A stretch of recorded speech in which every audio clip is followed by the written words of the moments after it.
Mis amigos, mis amigas, es el segundo video de mi canal y quise entrevistar a un coleccionista que para mí es el más genial coleccionista que conozco, y no porque sea mi papá, sino por toda la belleza, todas las joyas que tiene. Él es Roberto Cisneros, se llama igual que yo. Muchas gracias, papá, por haberme recibido y por haber aceptado esta entrevista imprevista porque vine aquí como que vení, papá, mira, te quiero entrevistar y todo el asunto. Me agarraron cenando.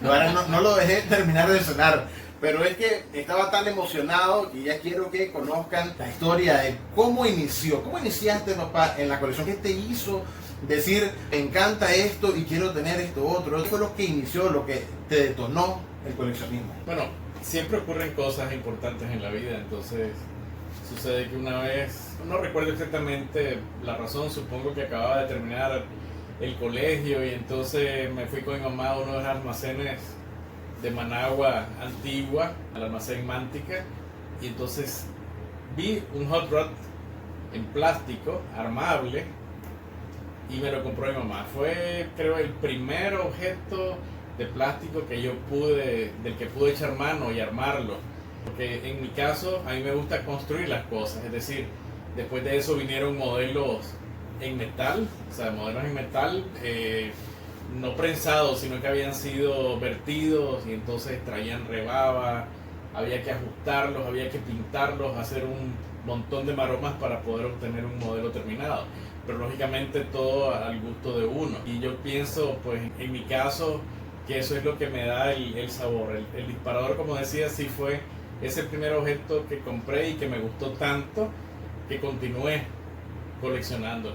Entonces, si yo tengo vehículos, por ejemplo, de Burago, normalmente no los compro enteros, sino que los compro desarmados y luego los armo. Pero hay todavía otros niveles adicionales de complejidad. Hay personas que se atreven a continuar con ese nivel de complejidad. Por ejemplo, los póker. Por ejemplo, los póker, sí. O sea, póker son unos autos a una escala de un octavo. No existen porque el dueño murió y luego la fábrica casi que llegó a fracasar, y luego Hornby, que es una empresa inglesa, compró hasta los moldes, o sea, compró absolutamente todo. Él ahora es el dueño de la marca y él está produciendo carros que son modernos, es decir, hay Lamborghinis, hay motos Ducati, Ferraris, etcétera, pero todo eso viene desarmado. Igual Póker vendía estos modelos desarmados, todos son en metal, plástico, cuero, acero, bronce, es decir, es una maravilla. Desgraciadamente yo me mudé de casa y al mudarme de casa todo eso está embalado y no tengo manera, pues, de llegar y voy a sacar para mostrarlo cómo es el kit. Pero próximamente cuando ella ordene van a ver qué genial. Ahorita lo que miré que tenés es uno que vas a pintar, que lo desarmó y tiene la carcasa, ¿verdad?, del vehículo. Sí, todo el chasis del vehículo. Lo que quiero es volverlo a pintar porque está cascado. Quiero reparar todas esas pequeñas imperfecciones por el tiempo y por el uso, para que me quede un modelo más genial, ¿verdad? Esa es la idea. En este tipo de hobbies, uno puede decir, bueno, yo no me pude comprar un Ferrari, pero sí construí uno. Esa es la idea, ¿no? Sí, ¿no? Y se los vamos a mostrar para que vean la dimensión de ese carro. O sea, yo cuando vi por primera vez un póker, cuando me dijo mi papá, mira, este es un carro póker, yo me quedé asustado, porque es más, hasta el motor trae, las piecitas internas del motor trae los cilindros, traen los pistones, o sea, ya saben que antes los carros le daba, para el arranque le daba como un crank, ¿verdad? Lo traen también, entonces son súper geniales, ya ahí lo van a ver. Sí, hay diferentes modelos. Lógicamente a estas alturas es muy raro encontrarlos y también es muy difícil adquirirlos.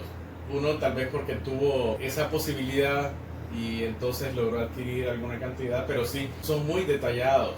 Es decir, lo que uno podría hacer son armables en 3 dimensiones, pero con mucho detalle. Algunos traen motor con todas sus piezas movibles, es decir, los pistones, etcétera. Hay otros inclusive que traen una caja de cambios con piezas de bronce, etcétera. Son carísimos y eso cuesta un ojo de la cara. Entonces uno también debe saber cómo limitarse en esto. Esto de ser coleccionista, le decía a mi hijo, es como cuando las señoras compran sus zapatos. O sea, pueden tener un par de zapatos, 10, 20, 30 pares de zapatos, pero siempre van a encontrar uno que les va a gustar y lo van a comprar. Así es el coleccionista, igual, esa sensación que ellas tienen de, ah, qué bonito, y lo voy a comprar, lo voy a comprar. Esa es más o menos la sensación que tiene un coleccionista cuando ve algo y le llama la atención. Pero aparte de carritos, porque tiene las bellezas que tiene de carritos, también tiene belleza en monedas, también, aunque no lo crean, meteoritos, tiene antigüedades y algo interesante también, partes de computadoras, de las primeras computadoras.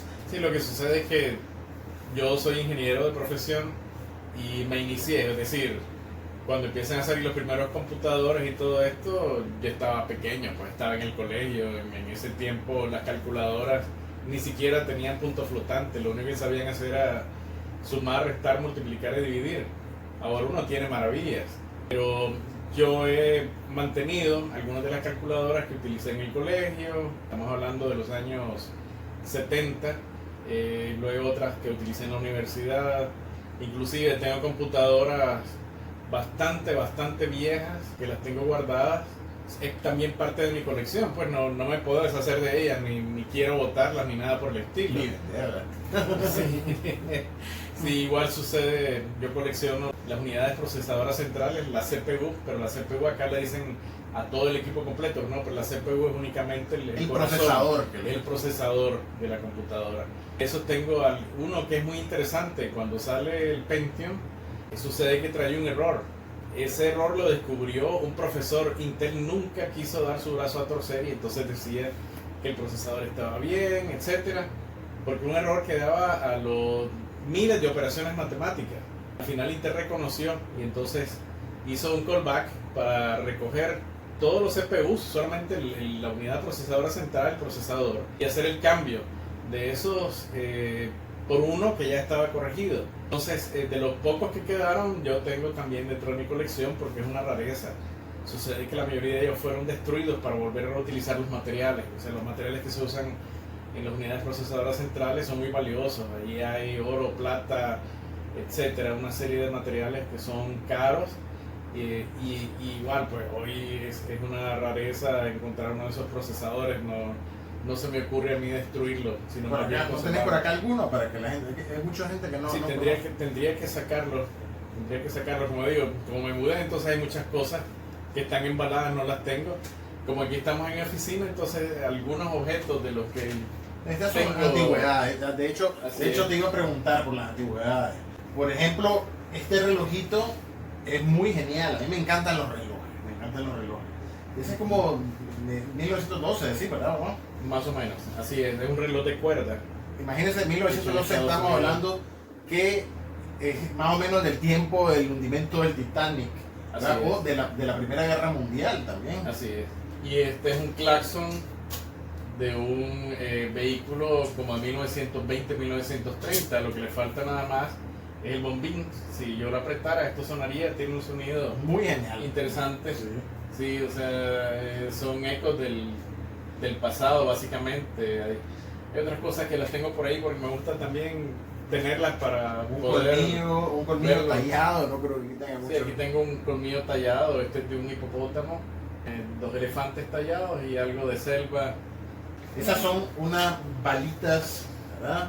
Estas son balas de plomo que se utilizaron en la guerra civil de Estados Unidos. Las tengo ahí como parte también de mi colección. Las tengo en mi oficina porque me gusta de vez en cuando. Imagínense, verlas, amigos, sí, que esas balas o salieron perdidas o impactaron en alguien y después quedaron y alguien las encontró y las puso ahí, ¿verdad? Tenemos este plato, como te decía, me encanta ese plato italiano. Tiene como una pintura en oro. Le pregunté a un amigo mío italiano, me dice que son diferentes edificios. No es un solo lugar, no es una vista de un solo lugar, sino que hay un collage. Y otras cosas interesantes, jarro chino, estas cerámicas. Desgraciadamente esta cerámica ya muy poco las hacen, pero inclusive traen el sello del fabricante. Antes la gente se enorgullecía de las cosas que hacían, ahora es un poco más difícil. Sí, ahora lo hacen en cantidad y ya es un poco más difícil. Y todo esto a los coleccionistas y a los que nos gusta todo esto como que nos trae tranquilidad, nos trae paz, nos hace sentirnos como en armonía, ¿verdad? Lo que pasa es que el tener un hobby a uno le genera un entretenimiento, un cierto entretenimiento. Entonces yo tengo amigos que a lo mejor en este momento ya no están trabajando por X o Y razón, y entonces de repente me llaman porque se sienten solos o quieren platicar con alguien, etcétera, a pesar de que tengan hijos, etcétera, pero buscan tal vez a alguien de su edad para poder platicar. Y el tener un hobby a uno le ayuda a mantenerse siempre fresco, es decir, uno invierte su tiempo, porque el hobby es coleccionar, clasificar, conocer sobre la pieza que uno está adquiriendo, etcétera. Entonces eso ayuda muchísimo. Y te dan ganas de buscar más piezas, es decir, no te sacias, sino que empezás a investigar qué otra pieza podés meter a tu colección, mantiene tu mente ocupada también. Así es. Mi hijo me dice que cuando yo recojo algunas cosas, me dice, me dice, ¿te estás preparando para cuando te jubiles? Pues sí, en parte tiene razón, pues va a ser parte de lo que yo voy a utilizar para invertir mi tiempo, pero de una manera positiva. Esa es otra de las cosas muy buenas que tiene el coleccionismo. Porque muchos dicen, mira que no, lo que pasa es que estás comprando compulsivamente, que obsesivamente, que esto, que lo otro. Pero sí es cierto, hay veces que se entra hasta ese punto, pero hay veces que no, hay veces que simplemente canalizar tu pasión o canalizar tu emoción y un sentimiento a conseguir eso que te gusta y a crear tu colección. Te hace también olvidarte de hasta vicios. A veces hay gente que tiene un vicio, por ejemplo el cigarro, el licor, y uno de los métodos para calmar eso que empecé una colección.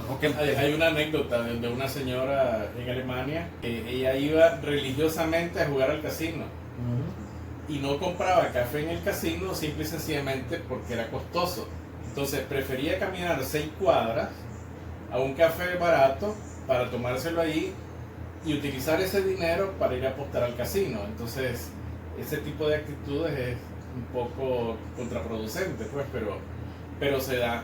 Lógicamente uno tiene que saber hasta dónde puede limitarse, porque tampoco es que si a mí me aparece una pieza y me parece genial y no tengo el dinero, me voy a empeñar y me voy a acabar ahí. No es posible. Es decir, uno tiene que saber a qué nivel de liga jugar y tiene que saber cuáles son sus limitaciones, etcétera, porque tampoco se va a empeñar la vida en algo, ¿no?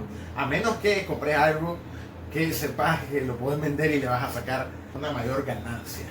Así es, también existe esa posibilidad. Es decir, por ejemplo, yo recuerdo que mi papá coleccionaba estampillas y él básicamente me inició en la colección de estampillas. Y mi papá, cuando iba a construir su casa, su colección se la dio al arquitecto en parte de pago por los planos de la casa de mi papá. Yo me inicié con las monedas porque llegaba a la casa de mis abuelos y de repente me encontraba ahí botadas monedas, abuelita me lo regala, abuelito me lo regala. Como vi que tenía varias, empecé y seguí, y de repente me hice de cierta colección.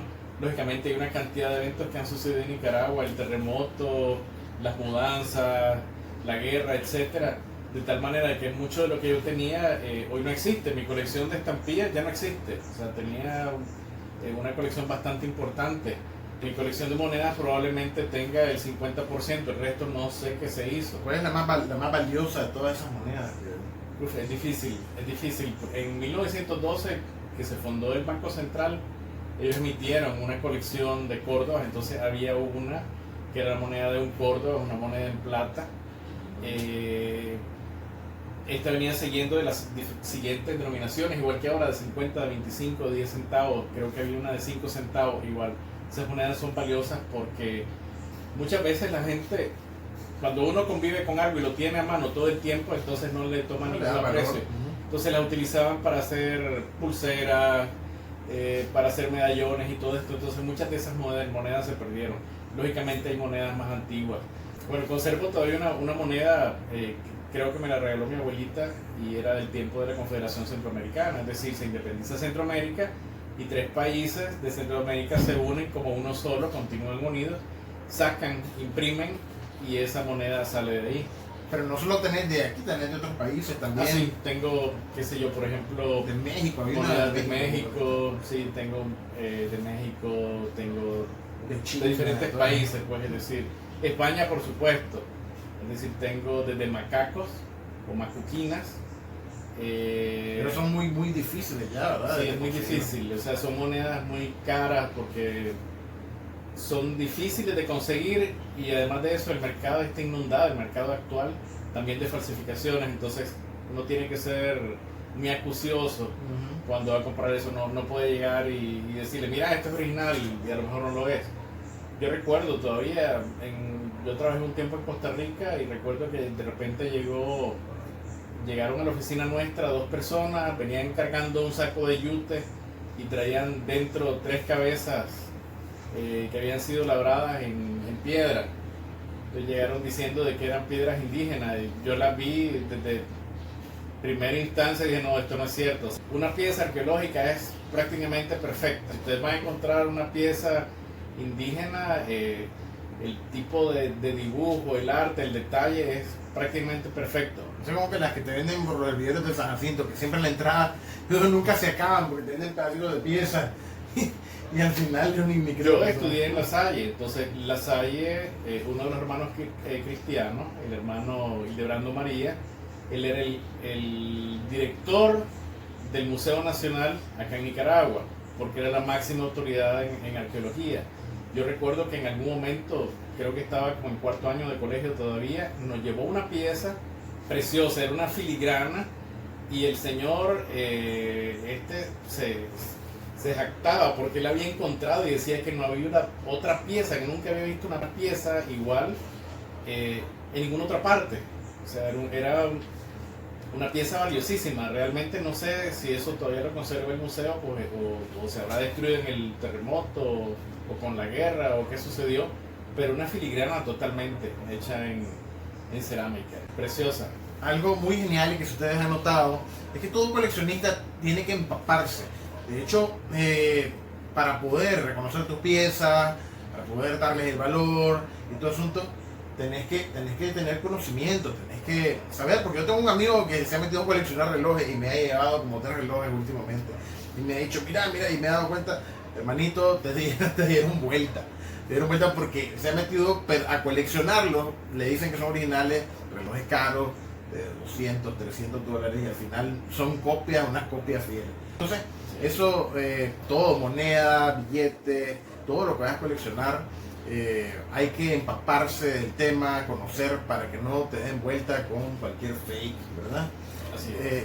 Te quiero preguntar, porque ya mencioné que coleccionas también meteoritos, y es algo que yo no conocía, por lo menos acá yo no conozco a nadie ahí en los grupos de coleccionismo que ya tengo meteoritos. O sea, es como que muy raro. Pero yo sé que vos tenés varias piezas de meteoritos. Lo que te motiva, ¿qué es lo que te gusta de los meteoritos? Lo que pasa es que son piezas muy interesantes que vienen desde la formación, en el caso nuestro, del sistema solar.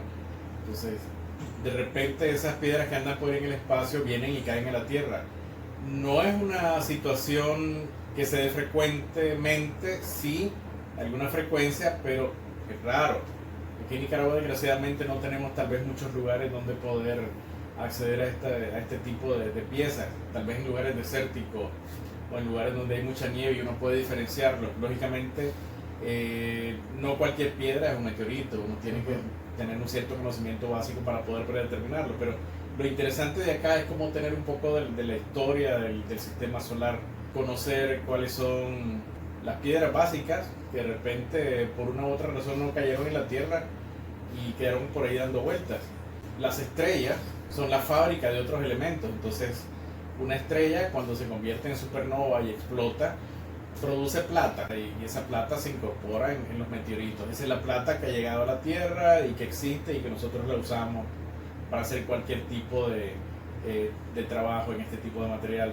Igual cuando 2 supernovas colisionan, entonces producen oro. Esa es la fábrica de elementos nuevos que existen. Básicamente en las estrellas se produjeron toda esta cantidad de elementos que nosotros conocemos hoy. Entonces el tener un meteorito a mí me da la capacidad de poder tener un pedazo de historia del sistema solar, de poder apreciarlo, de poder tener un poquito más de conocimiento sobre este tema. Es una cuestión muy interesante que a uno le dan ganas de salir a buscarlo, pero también uno no puede invertir todo el tiempo que quiere en eso, es bastante difícil. Pero sí tengo algunos dentro de mi colección y me resultan interesantes, siempre me están acompañando, son objetos que algunos son muy pequeños, otros son enormes. Por ejemplo, hace 60 millones de años cayó uno por Yucatán y entonces Fue el que acabó con los dinosaurios. el fin de los dinosaurios, así es. Hay otros que han caído de hierro, por ejemplo en Estados Unidos está el Cañón del Diablo, es un cráter enorme. Hay otros en Argentina y así por el estilo. En Nicaragua no he conocido yo algún lugar de impacto de meteorito importante que quede un cráter, etc. Esto de alguna manera se ve en la sangre. A mi hijo le gusta coleccionar algunas cosas. Él tiene su colección de cámaras fotográficas, tiene colección de zapatos. Tengo de todo, yo creo que yo se cae con lo compulsivo. Sí, pero uno puede caer en eso. O sea, las piezas para el coleccionista valen lo que uno siente por esa pieza. Es decir, inclusive puede llegar a pagar por una pieza un valor que no es real, ¿verdad? Sino que simplemente porque yo le di ese valor y puedo pagar hasta ese monto. Pero tampoco uno puede llegar a caer en eso, es decir, uno tiene que ser también muy centrado en las cosas que va a hacer, sí disfrutar su colección. No sé si les había comentado antes, ¿verdad? Pero me parece que sí, que yo tengo amigos que les digo, bueno, debería de tener un hobby, porque de repente a mí me llaman y quieren que les sirva de psicólogo. Yo hasta el día de hoy, gracias a Dios, no he necesitado de un psicólogo o de un psiquiatra para poder llegar y empezar a decir todo lo que me ocurre, porque con los hobbies yo me sostengo, o sea, es una cuestión que me crea un cierto vínculo emocional. Y con eso yo me distraigo montones. Con eso yo inclusive impulso a mis hijos a que sigan tal vez eso, no como una tradición, pues, sino que también como una forma de esparcimiento. Un esparcimiento pero que es saludable, ¿no? Sí, saludable. Y te carga de energía, porque a veces uno llega a la casa, llega del trabajo, pero uno ya entra a su casa, ya mira, ve qué bonito tengo aquí mi colección de esto, del otro. O sea, saber recordar cómo has adquirido cada una de tus piezas. Y con esto de los precios es un tema muy interesante, porque digamos acá yo he mirado en los foros que se pelean por esa situación. Es decir, yo pongo a venta una pieza y yo la puedo poner, es decir, así en Córdoba, y viene alguien y dice, no, eso no vale esa pieza, la está pidiendo muy cara, porque una paca te la encontrás en 20 Córdoba, porque ahora ustedes saben que salen una que otra pieza cerrada así en pacas, en lo que sea. Entonces piensan que porque tal vez en el lugar de la paca te lo vendieron 20 Córdobas, esa pieza te piden otra persona, se lo tiene que vender en ese precio. Pero el asunto no es así, el asunto es que cuando ya cae en manos esa pieza de un coleccionista o de alguien que lo quiere vender y esa persona sabe el precio real de ese artículo, y vos sos realmente un coleccionista, podés respetar el valor de esa pieza, no le das valor a tus piezas. Creo que, como digo yo, no estás siendo un coleccionista, porque cada pieza, de hecho, desde el momento en que existe, tiene un valor. Las cosas tampoco se pueden coleccionar, como se dice en nicaragüense, a la suma marumba, es decir, uno debe tener un cierto orden, debe también procurar preservarlas, especialmente cuando son piezas de papel o de material que se degrada. Entonces uno tiene que darles un lugar especial donde se pueda mantener sin que se destruya. Cuando uno ve la pieza, uno se acuerda inclusive de cómo la adquirió. A lo mejor me la encontré botada, o alguien me la regaló, o la compré, lo que sea, pero detrás de esa pieza hay una gran cantidad de historia que también sirve de un tema de conversación. O sea, es interesante entrar en este tipo de hobbies. Así es, amigo. Y ahora, papá, quiero que les enseñé ese halcón milenario, súper genial. Muchos quisieran tener ese halcón, realmente es enorme, súper bonito. Y también vamos a ver el chasis del carro póker para que vean qué grande ese vehículo. Que no lo vean completo ahorita, lo van a ver completo en otro capítulo. Así que vamos a pasar ahorita a ver esas joyitas.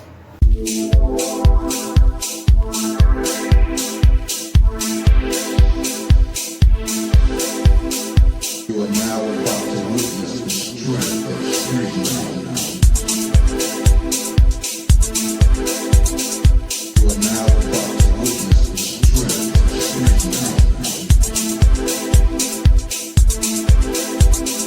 You are now about to witness the strength of Street Mountain. Esta es una balanza que perteneció a mi abuela.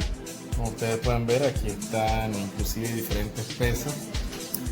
Con su denominación, y lo mismo hay piecitas mucho más pequeñas que son unidades o décimas de gramo. En ese tiempo se utilizaban para muchas cosas, especialmente para las transacciones que se hacían con metales valiosos.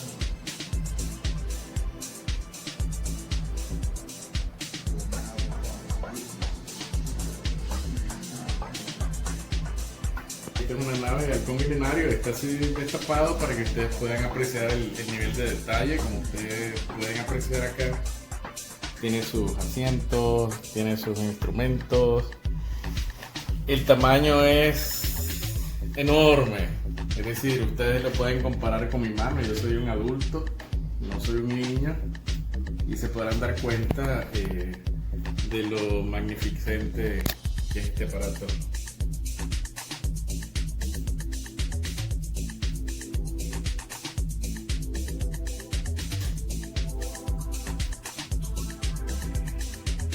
Un modelo póker, como ustedes pueden ver, es a un octavo. Pueden compararlo con el tamaño de mi mano. Este es un Ferrari y está en proceso de renovación. Una idea bastante aproximada del tamaño, es decir, trae su motor, trae inclusive llaves para el llavín de las puertas, ¿verdad? Trae su valijera al frente, etcétera.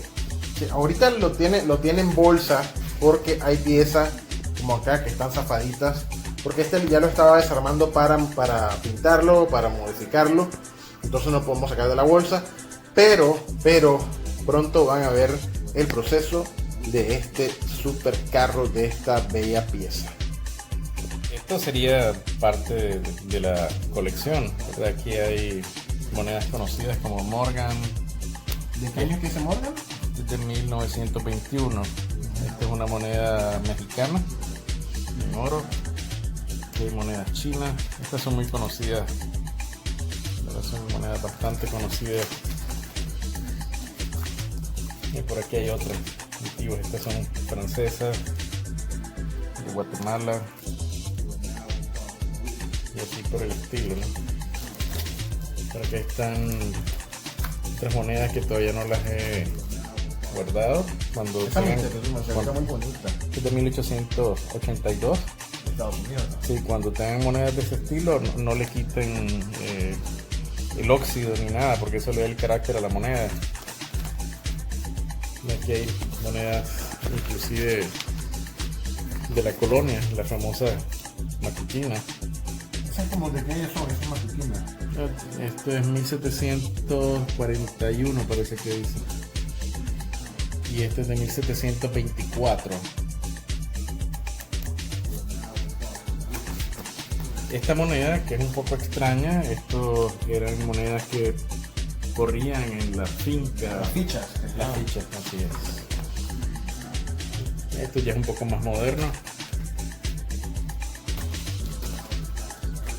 Estas inclusive son monedas de las que me da mi papá para que yo comprara en el colegio. A 50 centavos, 25 centavos, qué sé yo. Todas las agarraba y las coleccionaba. En ese tiempo todavía no las coleccionaba. Desde el tiempo de la creación del Banco Central. Este es un Córdoba 1912, 50 centavos. La más vieja que tengo en Nicaragua es 1880. Creo que esa fue la primera convención que se dio con el nombre de Nicaragua. Y a partir de 1912, todo controlado por el Banco Central. Bueno, amigos y amigas, hemos llegado ya al final. Creo que esto ha sido una conversación súper completa, súper nutritiva. He pasado momentos súper genial. Realmente siempre me encanta platicar con mi papá porque tiene demasiados conocimientos. Hay cosas que cada día yo aprendo algo más. Espero que también ustedes hayan disfrutado. Muchas gracias, papá, por haberme recibido en esta visita tan inesperada. Gracias por el tiempo de ustedes y espero de alguna manera haber logrado encender esa chispita por los hobbies, que son pasatiempos muy positivos y a la vez es algo entretenido, ¿no? Gracias por su tiempo. Nos vemos hasta la próxima.